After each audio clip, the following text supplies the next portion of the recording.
Welcome back. This is Breakfast Daily on City TV. Thank you so much for spending your Wednesday morning with us. Now we'll start with the news review, starting with the Daily Graphic.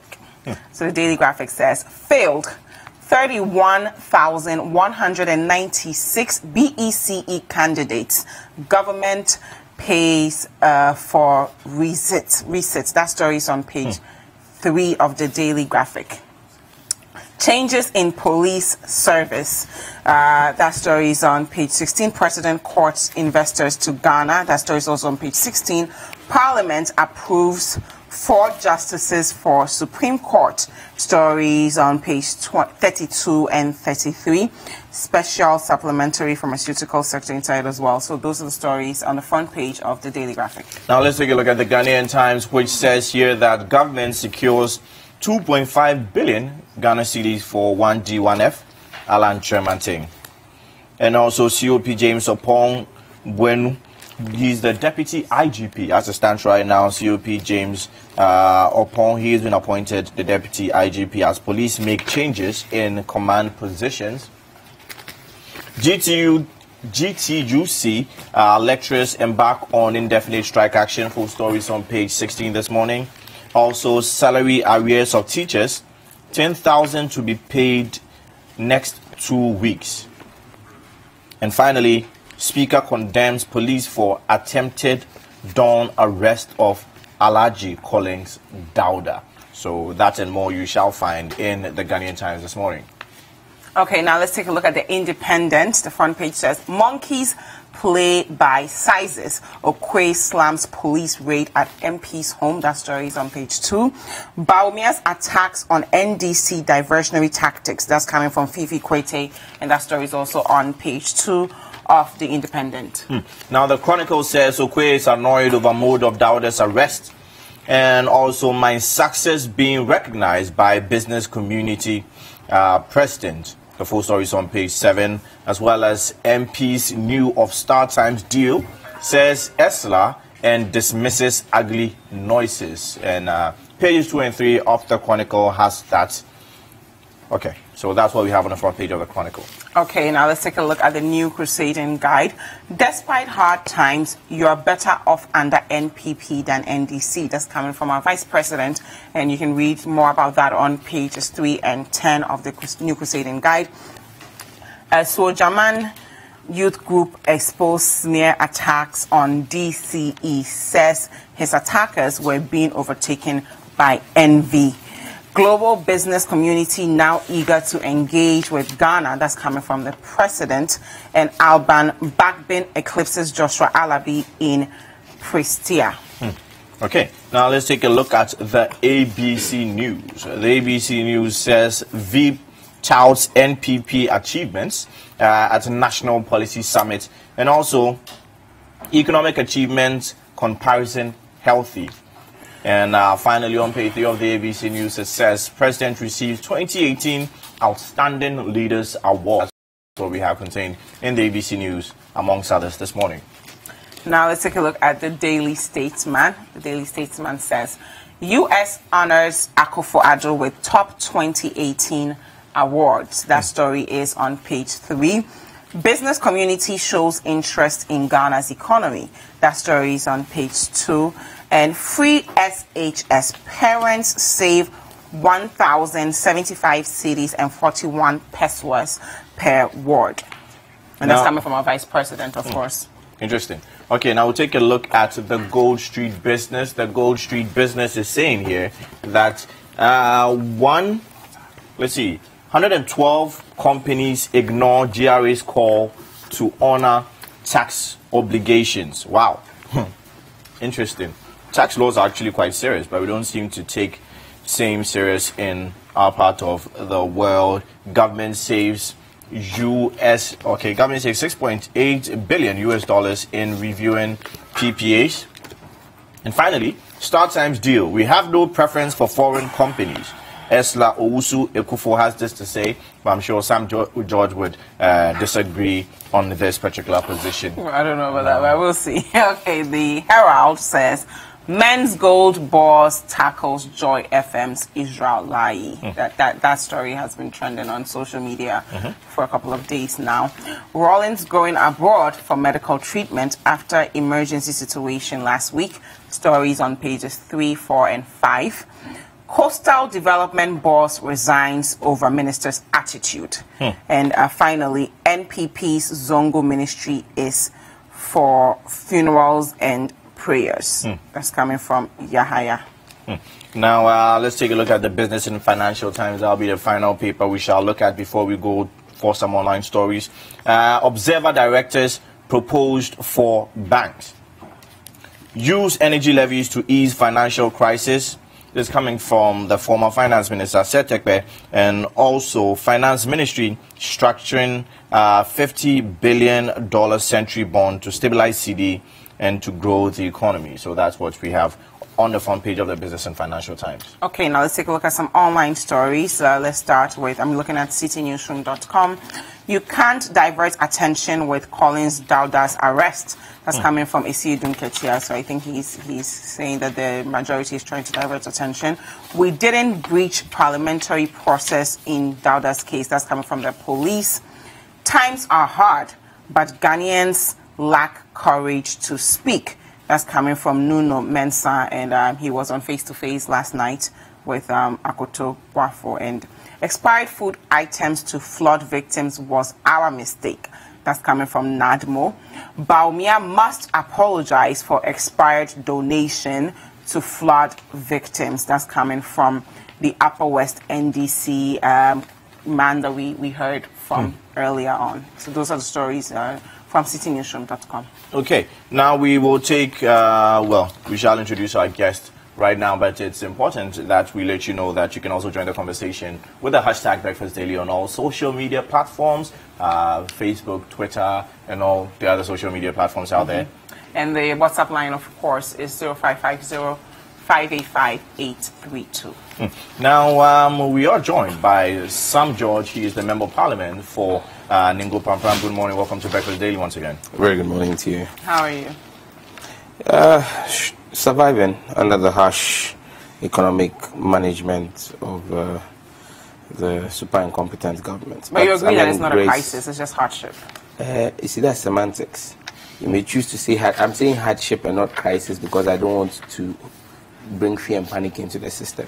But in my pocket and on the dining table, it's a crisis. Okay. Thank you very much, Sam George. Now we're also joined by the Deputy Minister of Communications, Honorable George Andah. Welcome. Good morning. Good morning to your viewers. Good morning to my colleague. How are you? By His grace, we are good. That's good. Okay, so we'll delve straight into our first story. Yes, the first story is coming from Parliament, and I'm reading from the Independent, page 2. Monkeys play by sizes. Okwe slams police raid at MP's home. Speaker of Parliament, Professor Mike Okwe, has issued a strong warning to police command against invading homes of MPs or arresting them without his knowledge. According to him, the police administration must respect MPs' privileges and the law by following due process when investigating matters concerning the lawmakers. So this is in response to what happened when 8 armed police officers on Tuesday, 25th September, which was yesterday, raided the home of the South MP, Tifi South MP Daudas in his constituency around 4 a.m., according to the Member of Parliament and the Minority Chief, Alhaji Muntaka Mubarak. So, okay. Now, yes, connected to this, the police have responded. They spoke to City News. The story is on citynewsroom.com. They say that this is coming from the Director General of the Police Public Affairs Directorate, ACP David Eklu. He said the police followed standard procedure in the case. According to him, if they went to his house to invite him, I don't think there was a breach of parliamentary process as far as inviting members of parliament to come and answer questions of criminal complaints against him. What I know is that every citizen in this country, under the Constitution, is enjoined to cooperate with lawful agencies in the discharge of their duties. Well, the Honorable Michael Cray also goes on to say that we want to inform and repeat that the privileges of the Honorable House have been clearly set out in the Constitution of the Republic of Ghana. It applies to all members upon whatever side and at all times and in all circumstances. And those also in charge of security agencies are very much aware of this. So although he's saying we don't want to give parliamentarians special privileges, the Constitution protects them, and there's some due diligence the police should have done before raiding his home. Well, anyway, let me just reserve my comment for now. Yes, Sam George, what is going on? Oh, I thought you were going to ask the government minister. No, but, Sam George, you start. Let me say a very good morning again once to you and my brother George and the good people of NIngo Prampram, my chiefs and people. Yesterday morning, we got a very worrying news. Sometime around 5 a.m. on our platform that there had been an attempt to arrest Honorable Collins Dauda.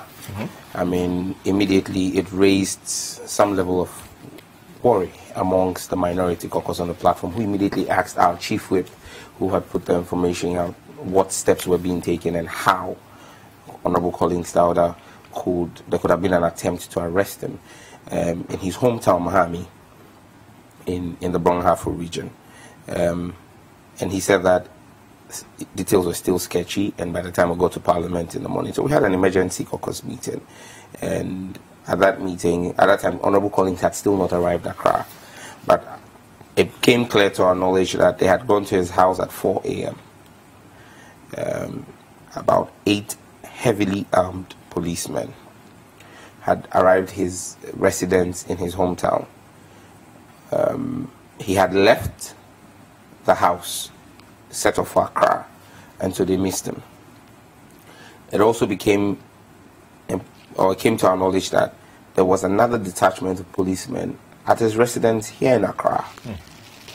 So the question is that the response you're reading from ACP Oklu cannot be said to be correct and cannot be said to be truthful. And you see, I've always, on this platform, I've spoken about the need for us to move police or security agencies away from political appointments. Because when we appoint them, they seem to want to pander to the whims and caprices of people in government. It may not be the whole government, but individuals in government. But why are you saying his response is not correct? How do you go and invite somebody at 4 a.m.? Are you a witch?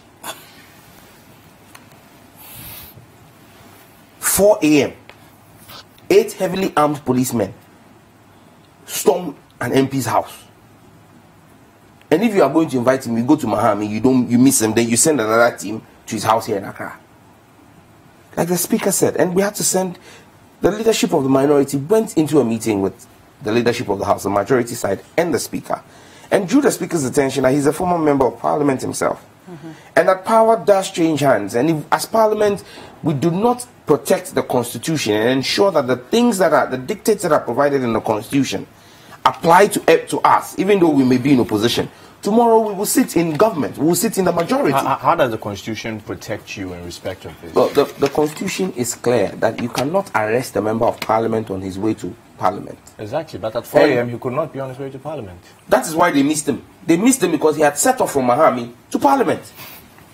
If you know the distance from Isutifi South to the Parliament of Ghana, it's about a 5.5 to 6 hour journey. Parliament was to sit at 10. They got to his house, the reliable information is that they got to his house at 4:25 a.m. He set off at 4 a.m. And that is how they missed him. So he was headed for Parliament. He left his constituency because, I mean, we are on recess. This is an emergency sitting recall. So he took off from the constituency, heading for Parliament. That's the first issue. 2, apart from the fact that you can't arrest a member of Parliament on his way to perform his duty, and you see people mistake in the performance of his duty to mean being on your way to Parliament. When I'm here now, and I get a phone call that a constituent is in distress in my constituency, and I'm headed for Prampram or NIngo, and you stop me, am I not in the discharge of my duties as a member of Parliament? My duties as a member of Parliament are not only in Parliament. When I'm going for a funeral of a constituent, it is the discharge of my duties. No, it's all in my parliamentary duties. Yes. I just want to for the benefit of the viewers, it doesn't talk about duties. Read what the Constitution says. Civil or criminal processes coming from, I'm reading Article 117 of the 92 Constitution, says civil or criminal processes coming from any court or place of Parliament shall not be served on or executed in relation to the Speaker or a member or the Clerk of Parliament while he is on his way to, attending at, or returning from any proceedings of Parliament. So we can't say other things are all included. Otherwise, it would seem like an absolute immunity. Chief, it's not an absolute immunity. Because if you read the Constitution gives you the processes by which you can serve. It does not say you cannot serve. It does not stop us from being served for criminal or civil proceedings. It says that you must get in touch with the Speaker, seek the prior consent of the Speaker. Members of Parliament have been invited by the police, and they have gone. When they follow the due process, okay, you write to the Speaker will convene a meeting of leadership, and then on the basis of that, the Member of Parliament will be informed. Currently, as we speak, is there not a Member of Parliament on the minority side who is being investigated by state security agencies? Why is the minority not up in arms? Why did the Speaker not issue? And he goes on here to say, he says here, if you want an honorable member of Parliament, that person will come in the good company of parliamentary leadership. Absolutely. And to the commissioner in charge of investigations at the Ghana Police. There are processes by which you go. You need to write to the Speaker of Parliament. You write to the Speaker of Parliament, and when you write to the Speaker of Parliament, he is going to give the right procedures. He's going to speak to the respective caucus, be it the majority or the minority, and then leadership of the caucus would delegate both legal counsel and political leadership to accompany the Member of Parliament. Nobody is saying that MPs are above the law. Nobody is saying that. But what we are saying is that if there are constitutional provisions, there are immunities that an MP enjoys. Why do you want to impose the responsibilities of an MP on him? But the small immunity that he enjoys, you want to deprive him of it. And look, this has nothing to do with whichever government is in power. And that's one thing that our leadership was very keen to stress with the Speaker yesterday. That he needed to spell out, because he's the leader of the legislative arm of government. Okay, I want you to be wrapping up. Yes, in wrapping up. He had to spell this out in no uncertain terms. Because, you see, we cannot continue to have this happen. This is not the first time it's happening. I remember when we were in government, a sitting Member of Parliament was picked up in a similar fashion. Okay? So it cuts across governments. Okay. And that's what I'm saying, that police officers must, and as I say, ACP Oklu, this same person, tomorrow, if power shifts, he will sing a different tune. Okay, thank you. Just to make sure that the new people in power are comfortable. We'll end you there. Now, George, let me tie this to a statement that Esiedun Ketia made. He says that you can't divert attention with the Dauda's arrest. So according to him, there are all these challenges in the economy, and when there's a problem, the majority wants to divert attention. They know that the start time contract is generating a lot of heat, so they want some means of diverting the attention of the nation. We refuse to be diverted. Is this what's happening? Good morning again, and let me send my greetings to the good people of Ewuti Senior West. A number of them have started sending me messages that they are watching your show. So it looks like your program is quite popular in Ewuti Senior West. I think the General Secretary of the NDC probably was used to using a tactic to divert attention when his government was in power. But there's obviously, this issue about Collins Dauda's arrest has nothing to do with the government. The police administration are carrying out some kind of investigation. And so to try and say that this is a diversionary attempt by the government is indeed most unfortunate. So for me, I'll ignore that. Let's focus on more serious issues. I agree with what the Speaker of Parliament has put out there, or the position that he has put out there. And like my colleague, Honorable Sam George has said, it's just a simple matter. If you need to invite any member of Parliament to help with an investigation, it's a simple procedure. Okay, you write to the Speaker of Parliament, and then there'll be full cooperation. Now, when you don't write to the Speaker of Parliament and you go ahead and you do something like this, it creates unnecessary tension or unnecessary problems. And we could have been discussing some of the positive things that the government is doing, okay, if indeed the right procedure had been followed. I think it's a bit unfortunate that the police administration don't realize what they have done. Nobody is going to interfere with the police administration carrying out their work. Indeed, we would cooperate fully with them. Touch wood, if Sam George was invited to the police for an investigation, okay, through the Speaker of Parliament, I mean, he would go there. He would get the necessary support. If he calls me to come and support him, I'll think about it. So I think this is a simple matter. The right procedure should just have been followed. But I've heard that the police are actually looking for one of his bodyguards called Ahmed, who's alleged to have assaulted somebody, and there's an investigation that is ongoing. But it's 4 a.m. the time to do that? Well, as far as the police is concerned, I mean, I believe that they will do what they have to do within the remits of the law and what is right. I mean, Sam George wakes up early in the morning to go jogging. So if you want to catch him, 3 a.m. would be the best time. Well, it's up to, I mean, it's based on the intelligence. It's based on the intelligence that the police the police have. But yes, it must be done in a humane way. Yeah. And if it's not an arrest, but an investigation that is going on, and then an invitation being extended to him, then why 4 a.m.? I mean, or did the police get intelligence that he was leaving? I mean, the bottom line is that, one, the police should be allowed to do their work. There should be any interference, but the police should also follow procedure when it comes to the rights and privileges of the members of Parliament. Okay, but I still hold the position that the immunity given to the Speaker and members of Parliament seem to be, on their way to parliamentary proceedings, and when they are coming from parliamentary proceedings, I don't see. But this is not an arrest. I mean, let's establish the fact. This is not an arrest. But there should have been some decency and decorum to it. I agree. Well, I don't think that there was that much indecency. I think that a simple procedure that should have been followed was not followed. Okay, I mean, the Speaker of Parliament should just have been notified.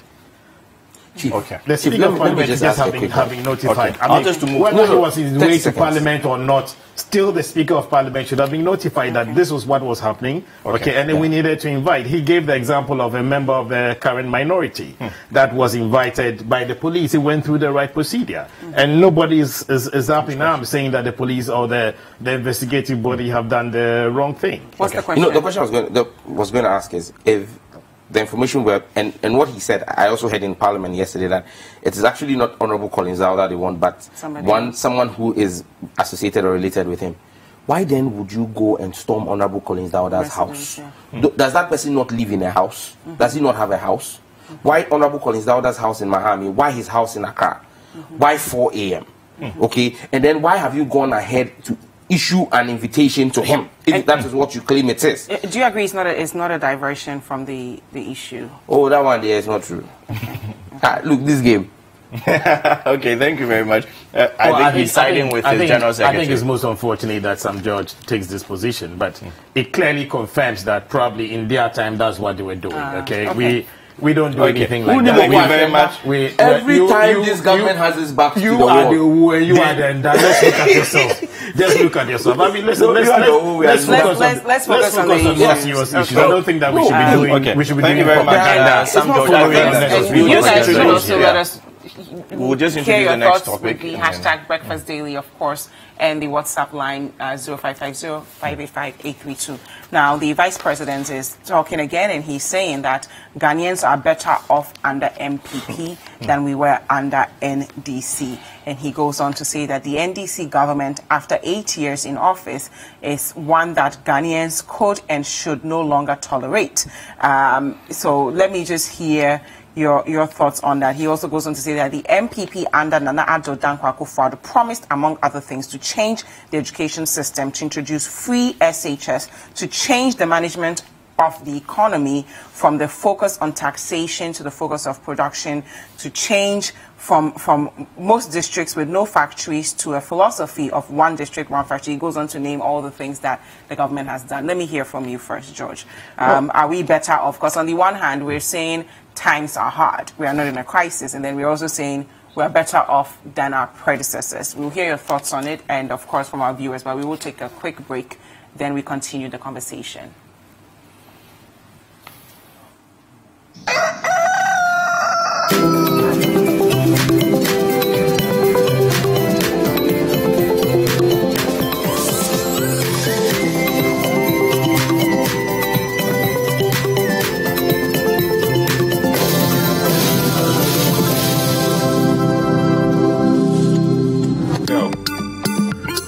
Hello and welcome to another day, another week, and of course another episode of 30 Minutes. We're excited and we will be talking about all the trending conversations. Spend 30 minutes every weekday catching up with all the trending social media conversations of the day. If you tweet it, we'll read it. We might just even Skype you. No, Shatta, why are you being so raw and hard like that? But at the particular time, that's what I wanted to do it. But that doesn't mean you are my enemy.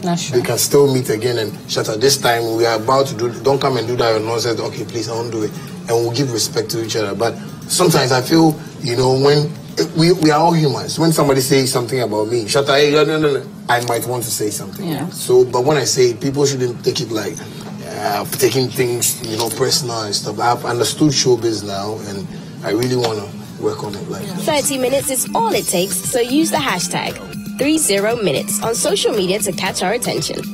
Join the most interactive social media TV show weekdays at 5 p.m. only on City TV.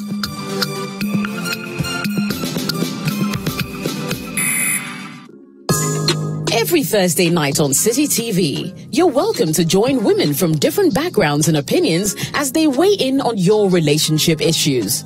Watch Sister Sister as the ladies get real with issues about love, marriage, betrayal, sex, dating, trust, finances, and more. Is and his goals and aims and ambitions, including like marital life or children. You should know that from the beginning. And when you have a deep conversation, you should be able to sense the vibe or the energy, but you should have that conversation so that you know what you're going in for. And then you advise yourself upon what you want and what the person wants. Join Jessica and her sisters for City TV's all-women talk show, Sister Sister, every Thursday at 9 p.m.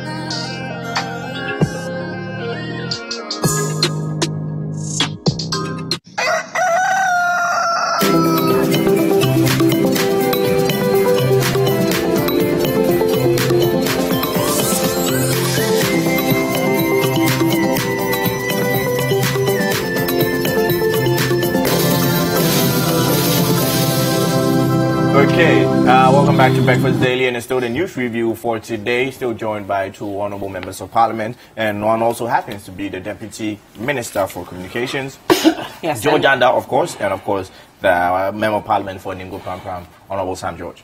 Yes, and we're discussing the Vice President saying that Ghanaians are better off under NPP than NDC. But Honourable George Andah, we heard a couple of days ago that the Vice President donated some expired goods to victims of flood, right? So in as much as we're talking about Ghanaians being better off, if all these things are happening, how does that really translate on the ground?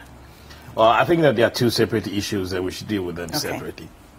So let us talk about the goods that were distributed by NADMO.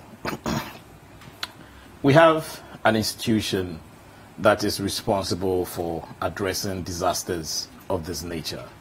And there were a number of Ghanaians that had been affected because of the floods in that area. The institution is NADMO. NADMO claim that they don't have resources sometimes. I wonder how an institution that don't have resources would be keeping food items for them to expire. Indeed, it doesn't, excuse my French, it doesn't make sense.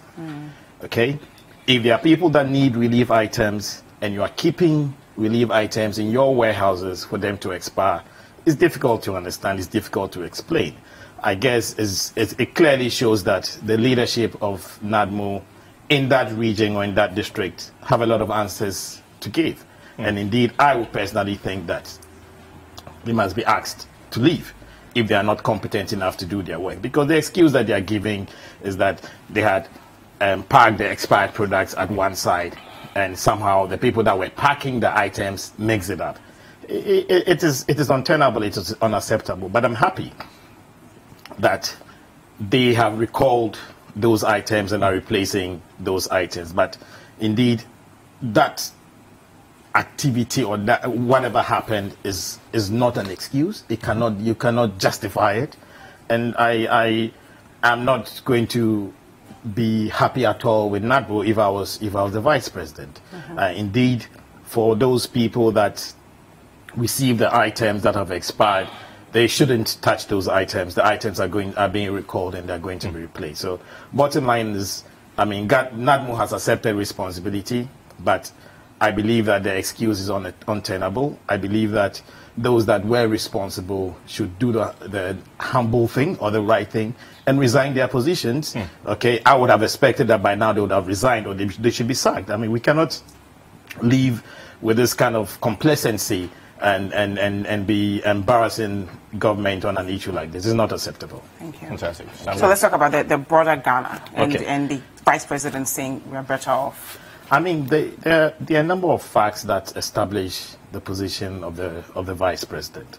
And indeed, when we were campaigning for a change, we campaigned on, let's say, 3 key issues. We campaigned on the economy that was being mismanaged.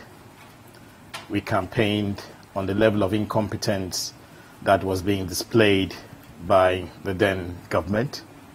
And we campaigned on corruption, on the fact that a lot of projects that were being undertaken were not delivering value for money. And there were a lot of corrupt activities that were happening during that time, including planting trees that later will come and hear that the trees have burnt, talking about guinea fowls flying away to the north. I mean, all those issues, we campaigned on those issues.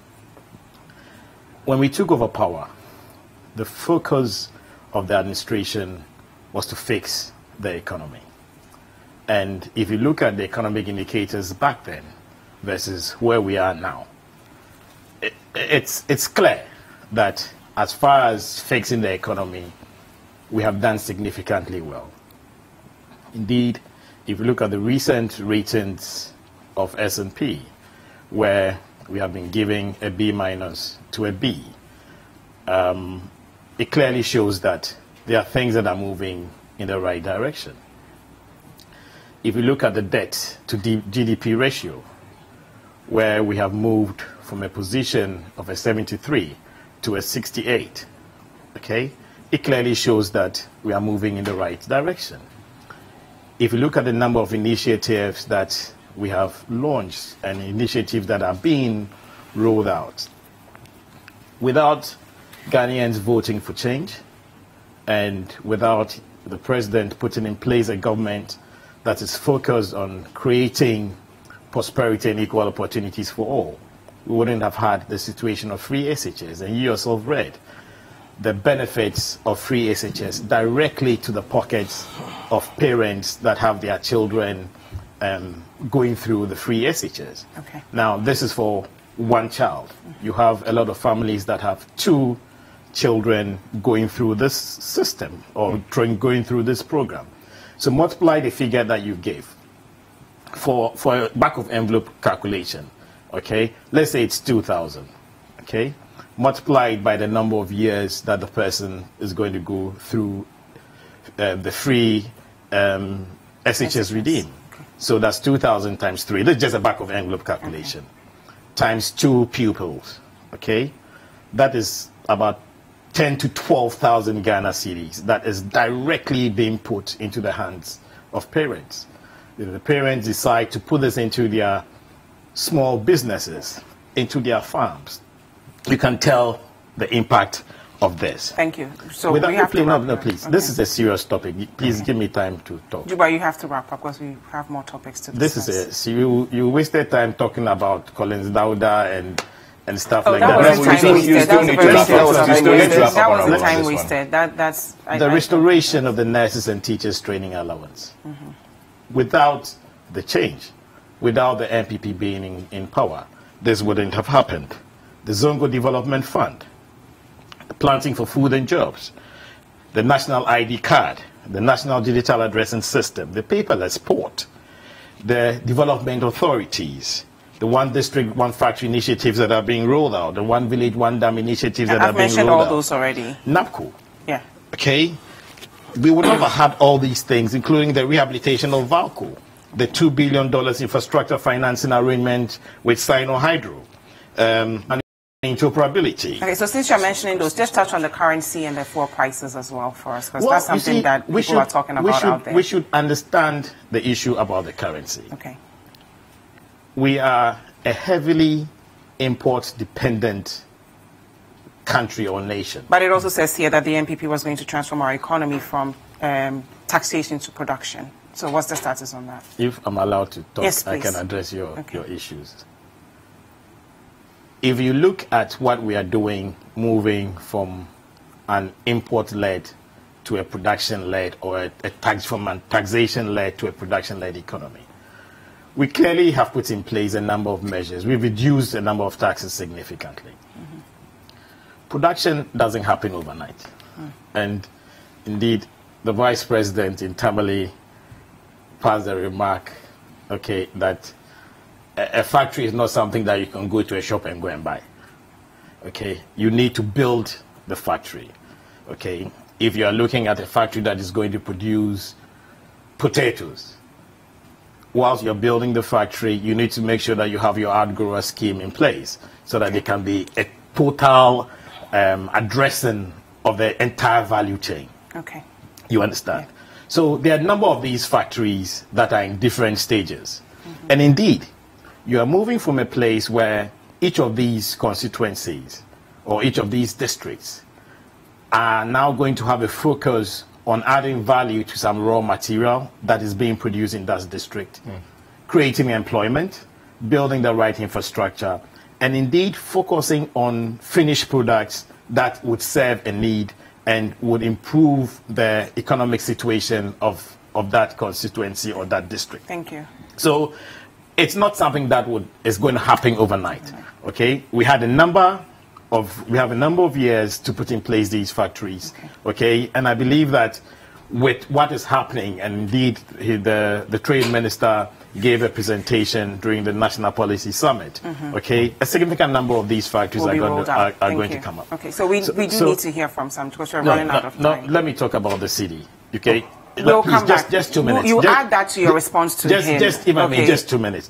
We'll come back to you, please. I hope I'll get you give him a response, so you add that to your response. Let me talk about this whole thing. I do want us to come back to you, but Sam George, your thoughts on the Vice President says that Ghanaians are better off under NPP than NDC. He's listed why. The Honourable Minister has also listed why.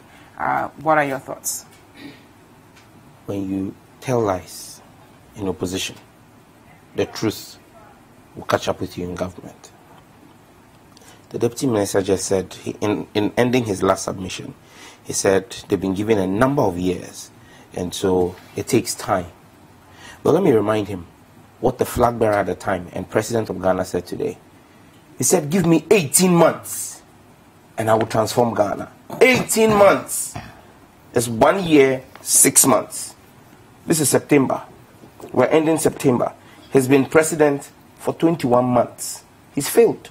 On that scorecard, if we were to mark him, if there's a grade like G, which is lower than F, that is what the president will get. Now, in responding to or stating how well the government has done, the Deputy Minister read from he was reading certain bullet points, and I've seen that bullet point on social media where they talk about restoration of free nursing trainees, free SHS, and all of those things. Fantastic. I mean, I've seen that artwork. And it ends by saying that Dr. Baumia, speaking on the 24th of September in that lecture, said that the NDC doesn't want us to compare records. He should not get it wrong. I've always made a point, and let me use this to say that President Mahama has launched out his campaign today. He's starting in the central region.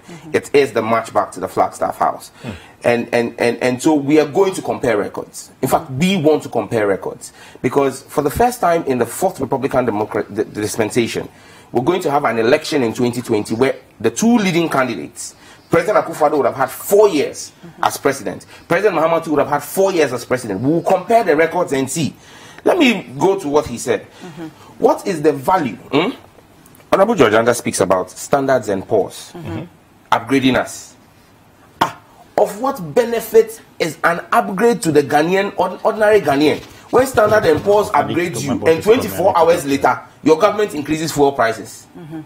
What is the direct correlation? If Standards and Poor's are saying your economy is doing well, how does that then relate in 24 hours to an increase in fuel prices? How does that also relate to a further dip in your currency against the cedi? So if you are using Standards and Poor's as your measurement, we as ordinary Ghanaians, what we use as measurement, we don't know Standards and Rich or Standards and Poor.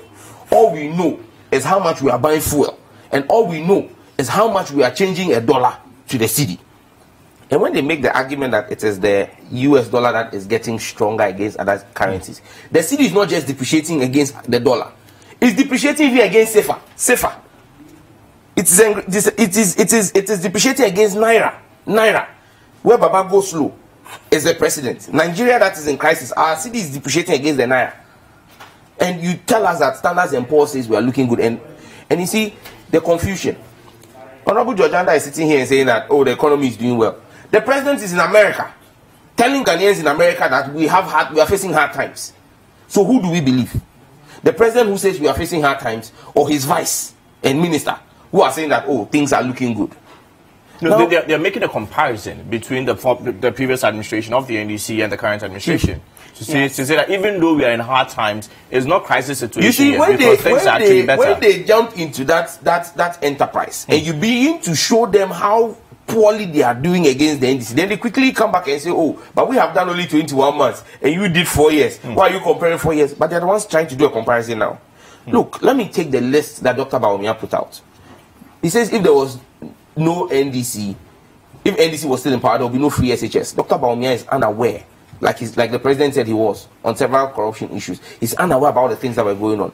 Under the NDC administration, we rolled out a free SHS in the 2015-2016 academic year, where 10,536 children benefited from it. There was a program to do a progressively free senior high school. So it is incorrect to say that if the NDC was in power, there was no free SHS. In the last year of the NDC, there was free SHS. When he says no restoration of teacher training allowances and nursing training allowances, we made a valid case for that. We said, look, that intervention had not always been there. It was introduced at a certain point in time to fix a problem or a deficit that we had. Do we have that problem today? At that time, you did not have people wanting to go to nursing training colleges or teacher training colleges. You needed to incentivize them to go.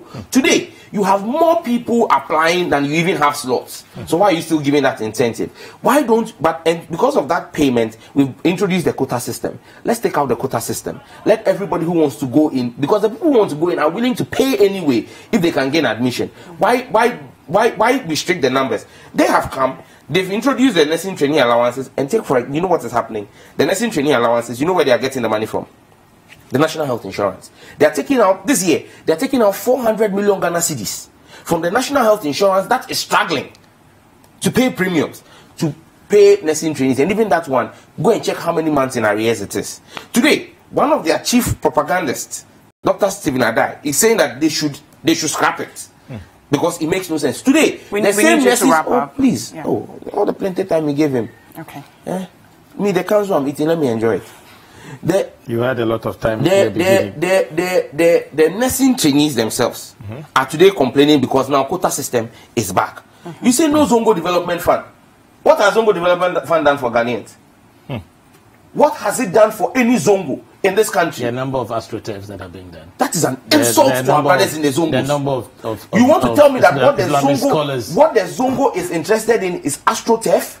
When the Zongos, their major problem is flooding under the NDC administration.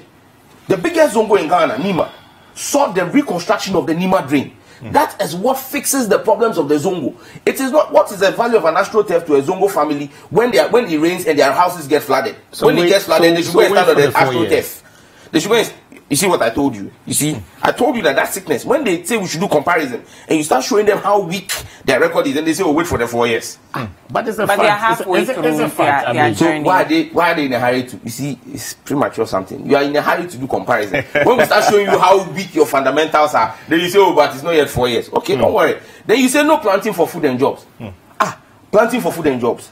Planting for food and jobs is the biggest scam in this administration. Please explain. You say you've created 750,000 jobs.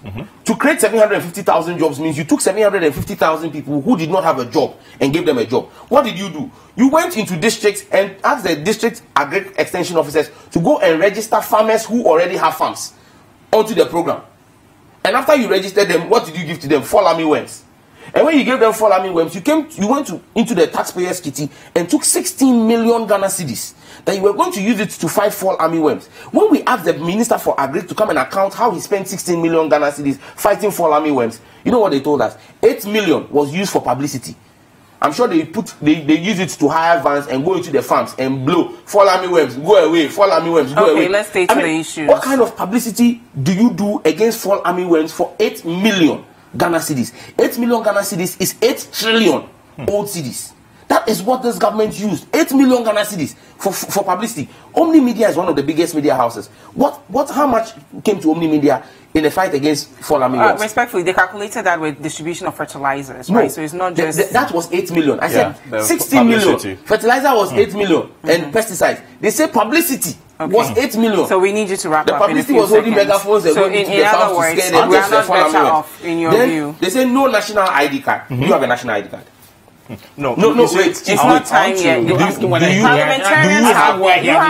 right? I don't have a national ID card. Because boycotting the process. They say if there was no... We do have to move on to the next topic. We need you to wrap up in 1 minute. 1 minute, please, Sam George. 1 minute. I would have asked for 5. I'm being charitable. And now you spent 30 seconds of that. They say if there was no NDC, no digital address system. So when you pick a taxi today, you tell the taxi, I'm going to GA 054655. The taxi driver will ask you, are you okay? Thank you very much, Sam George. Wait. Just to talk about they said no NEIP. Who come there? Wait. No, See, but we are there at this point. He says no NEIP. Jesus Christ. What is NEIP? NEIP is yes fund that President Mahama had. That set up businesses. Okay. You rename it to NEIP and you say if there was no NPP, there will be no NEIP. Okay. If there was no NEIP, there was yes. There will not be. Thank you very much, Sam. Before Jesus consensus on this issue. I want us to talk to the Star Times deal which falls under your ministry. I'm reading from page 1. I think it would be most unfair for you to make us discuss Star Times again. Myself and the Deputy Minister have exhaustively discussed this issue. Yes, but there's another angle. This is a new angle to the story. I think the bigger picture should be about Ghanaians. What Ghanaians, some clarity that the Ghanaian people would want to have on this issue. The ministry says they are engaging stakeholders tomorrow morning at 2 o'clock. So I want to decline an invitation. 2 o'clock is not in the morning. Tomorrow afternoon, sorry. See, when the economy is before the meeting, you want the day to end fast, so that you can sleep. When you are telling lies, you even spend money today. Am I lying? Also, the ministry is not mentioning your name. The ministry is not mentioning your name. Then he says you are lying. He says you are lying. He says you are lying with the story. So we'll go ahead because we have new angles. He didn't raise any issues.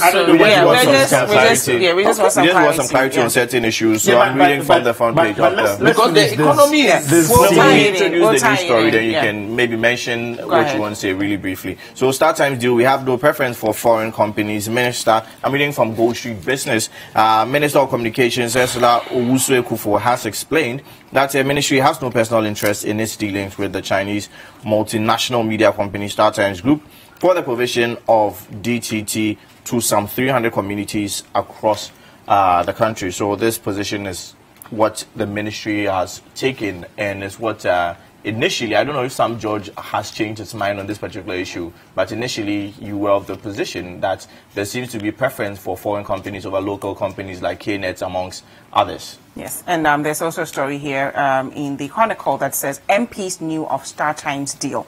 The Minister of Communication, Ursula Owusu, told has told parliamentary reporters that the House knew every detail of the StarTime deal and that the approval of the tax waiver was also an indication that the members of Parliament approved of the deal. That's another angle that most Ghanaians were not even aware of. So, George Andah. Well, I mean, let me just use a few minutes to address this issue of the fuel prices and then the economy. So I was saying that the fundamentals of the economy are solid.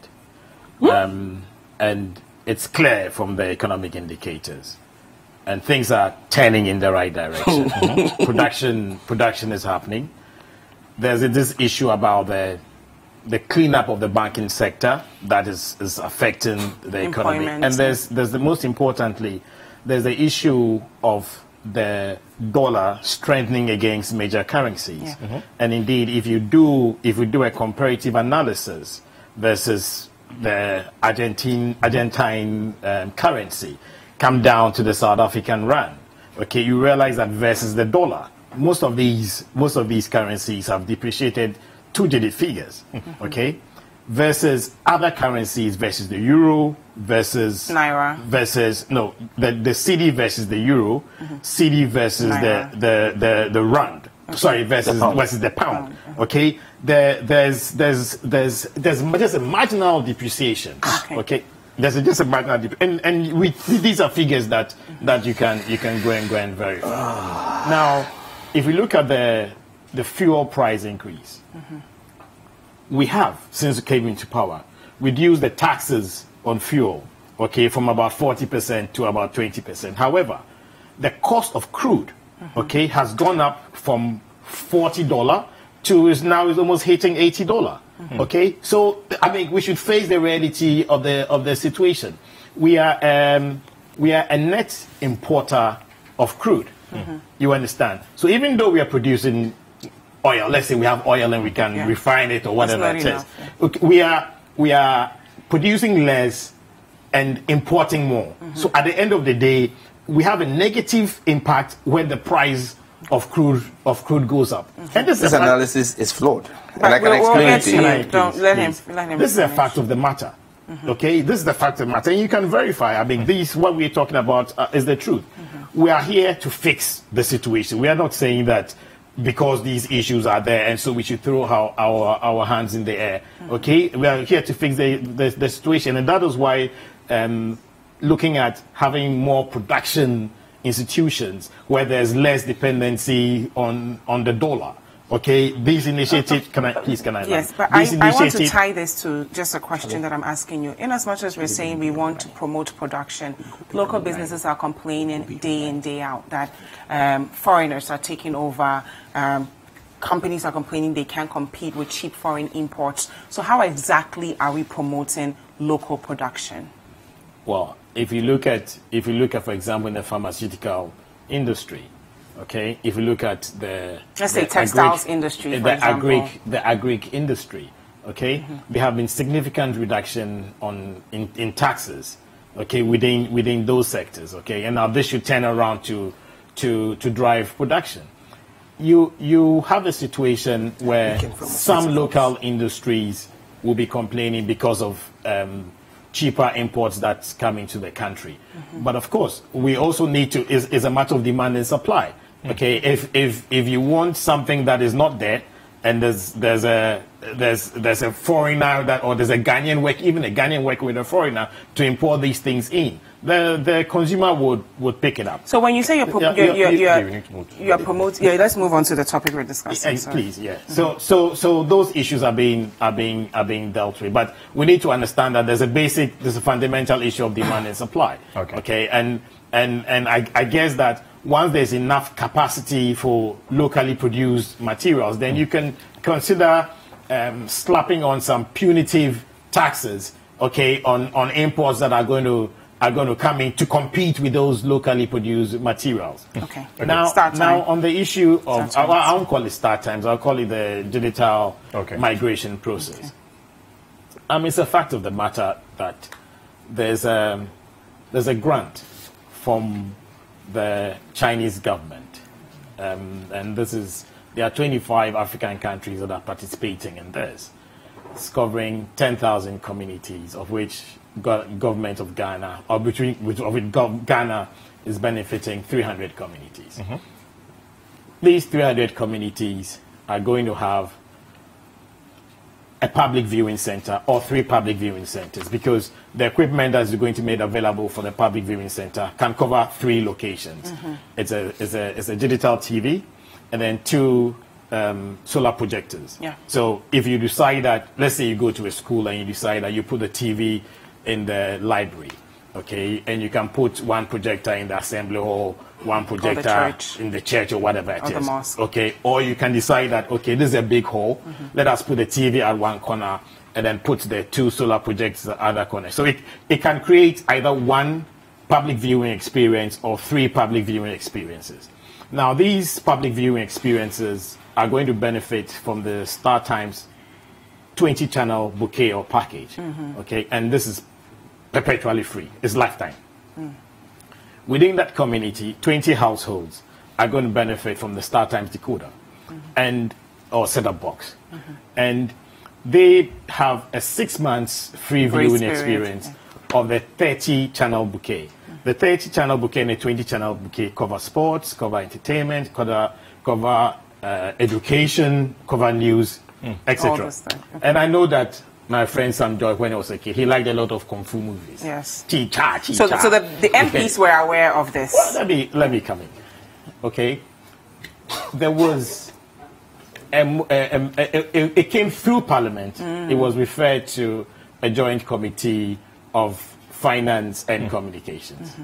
I went to defend this with the Deputy Minister of Finance, because it came through, tax waivers come through the Ministry of Finance.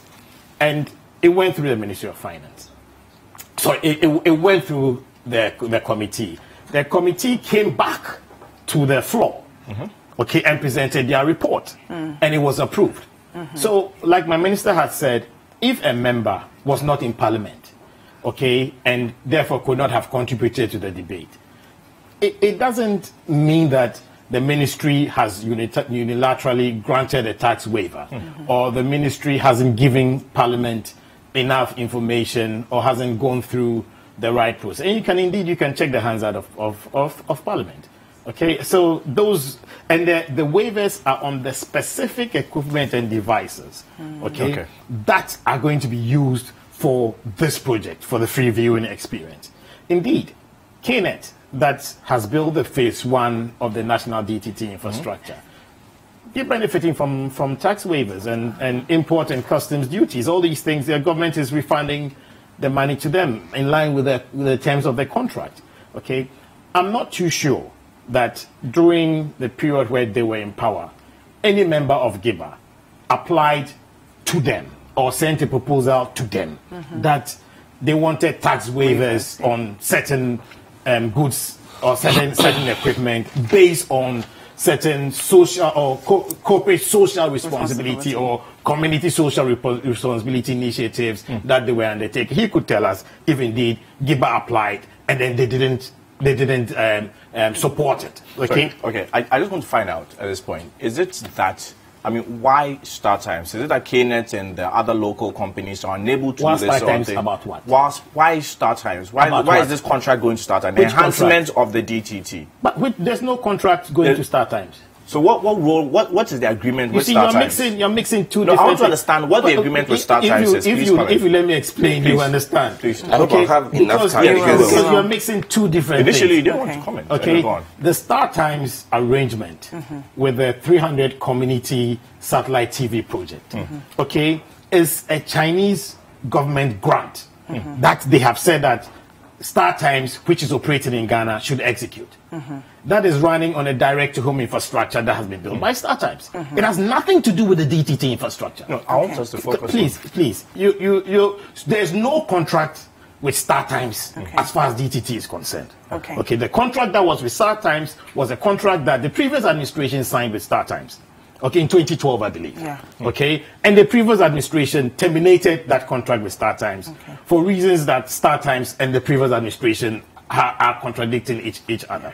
The case went to court. Okay, finally went to international arbitration.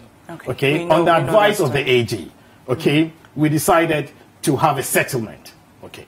Now, we are saying that the existing infrastructure that we have, 40 channels, it has 40 channels. There's no high definition transmission. And the last time that I was here with Sam George, I said that one of the complaints among the numerous that I've received from broadcasters, including your own media house, is that you have equipment, okay, that support HD. But because there's no opportunity for you to have HD viewing, you are having to transmit in standard definition. Okay, obviously, if you wanted to transmit in standard definition, you would have bought standard definition equipment, but you invested in equipment that is for HD. And so we are saying that amongst the things that we should do when we conducted the audit of the network is to enhance the number of channels that we have, because there are lots of applications that are coming up. 40 channels, we're proposing that we increase it to 100 channels. So we're adding another 60. Within the 60 that we are adding, we're looking at 10 of them being high definition channels. We're looking at adding 8 more regional. So let's just come back to what the minister said, that no foreign company is getting any preferential treatment. And you just rightly said that if GIBA had asked, even during their times, they would have received some.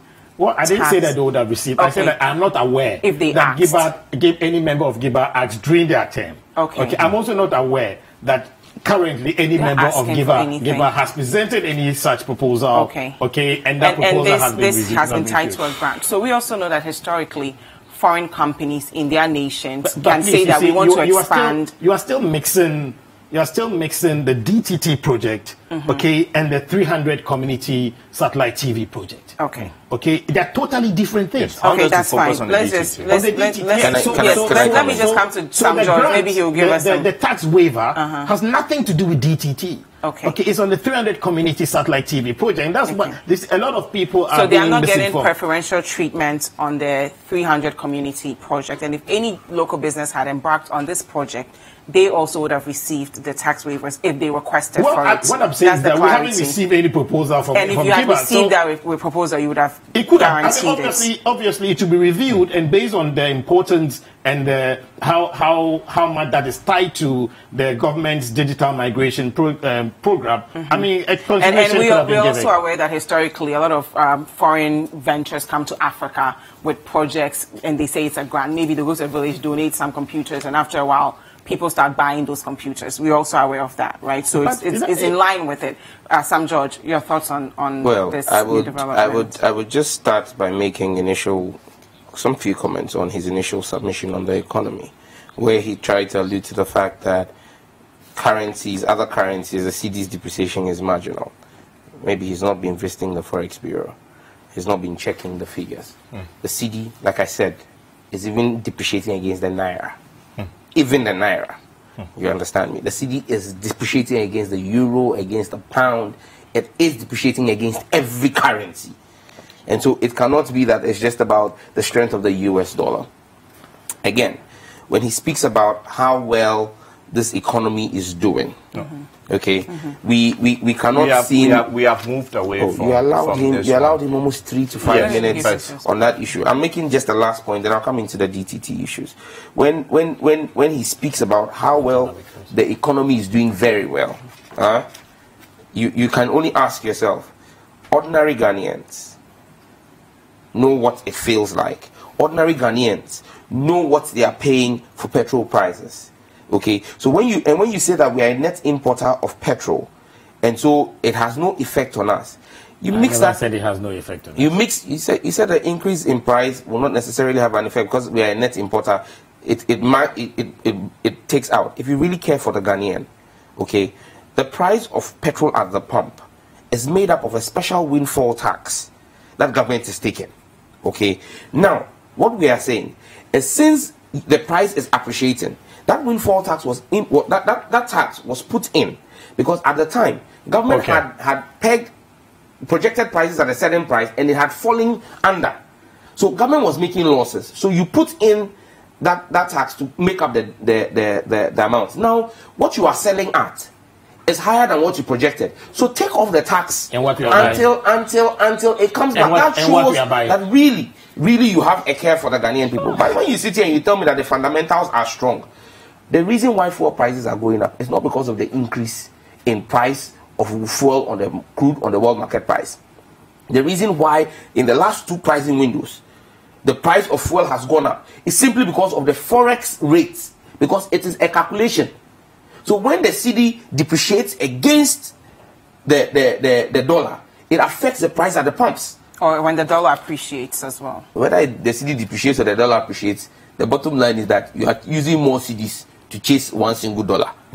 You understand me? And so the reasons why we are paying more is because the fundamentals are weak. You can't tell me you have strong fundamentals and the cedi is depreciating. What was the price of crude? He didn't Ask me what was the price of crude in 2016. What's the price of crude now? When the price of crude, the last pricing window, in the last pricing window, that saw fuel cross the 5 cedi mark. The price of crude did not increase on the world market price. What's the price of crude? The price of crude, you see, no, George, please. George, please. I'm saying in the last pricing window, between the last but one pricing window and the last pricing window, where the price was increased from 4.8 to 5.1, the price of crude on the international market did not go up. What rather happened that led to that increase is the fact that the cedi depreciated. And so because of the cedi depreciation, you need to increase the price to be able to meet the cost of the crude, because you're buying the refined products in dollars. Okay. So that is why the price went up. So it is the fundamentals that are weak that is making the cedi depreciate, that is making us pay more at the pump prices. Now let's come to DTT. Briefly, because we've run out of time. Oh. You see, when you gave him the chance to sing, you gave him the chance to sing 5 stanzas. No, 5 stanzas of the song. You said you don't want to comment on that, so you're just a quick response. You said you don't want to comment. You said you didn't want to comment on it. Exactly. So but you put out too much quick response. But you say you won't comment on it. Yeah, but let him go. Let him. Yes, please respond briefly. Can I? Yes, go ahead. Thank you. Today, the minister says she's launching a 300 villages program, and she's launching it in Dansoman, her constituency. Dansoman is the biggest village in Ghana. Clap for the minister and the ministry. Let's be clear about something. Nobody is confusing DTH and DTT. And let's be clear. George has said again here that there was no contract. The minister herself has admitted to the letter I put out on the 22nd June 2018 letter she wrote to the Minister of Justice and Attorney General, that on the 5th of April 2018 she signed an expansion contract for the DTT project with Star Times. Expression of interest. Oh, she did not call it an expression of interest in a letter to the AG. She said she has signed a contract with an expanded scope of the original 11th April 2012 contract. She said she signed a new contract. In fact, when she talks about the cabinet approval which she received on the 28th of March 2018, that was in clear terms for the DTT expansion. Let us not befuddle the issues. In fact, today, as we speak, you know, the ministry, Star Times, is saying they want to go back into arbitration. The ministry is aware of that. We know. You understand me? Because they feel that the terms of the settlement agreement that made them pull out from the arbitration is not exactly what has happened now. So don't come and tell us that there was no contract. Because as part of the terms of your settlement agreement, you were to sign a contract, which you did on the 5th of April. And at the time you signed that contract, there was a valid framework agreement. So let us not go into that debate. Now coming to the DTH. Let him wrap up, please. I don't have to be in the ministry. Yeah. We are telling you the truth. It's an expression of interest. Wrap right up, now, please. as we speak, when it comes to the DTH, 2 things I will say about the DTH. You've given a tax waiver of $3 million. Who was giving? Parliament gave. No. $3 million. Let him make. He allowed to make a submission. But let him finish his point, please. $3 million. You came with a request to Parliament. Parliament approved. Parliament, and I'm saying that you misled Parliament. And I'm going to show you why you misled Parliament. Okay, briefly. That's a very serious statement. Absolutely. And bring it up on the floor of the House, and I will prove to the House. He didn't Now let me show you why you misled Parliament. Or the Minister of Finance misled Parliament. The most reasonable thing for you to do is to call us to respectfully let him finish speaking, please. I'm calling you to the floor of City Breakfast Daily that has millions of viewers watching. Please just make your point. When you grant a tax waiver, a tax waiver is on the import duties on an equipment that you are importing in. Now, take what the Deputy Minister has told us, and the Minister has also confirmed, is going to be given to the 300 communities. 32-inch digital TVs. Just check the cost of a 32-inch digital TV. It is not even $500, but let us claim it is $500. 300 of that is $150,000 US. A set-top box is $18. Peg it at $20. You are giving 300 to the same 300 viewing centers. That in itself is 60,000. Then you say you are giving to another 6,000 homes. 6,000 times 20 is 1.2 million. Then you are giving projectors, solar projectors.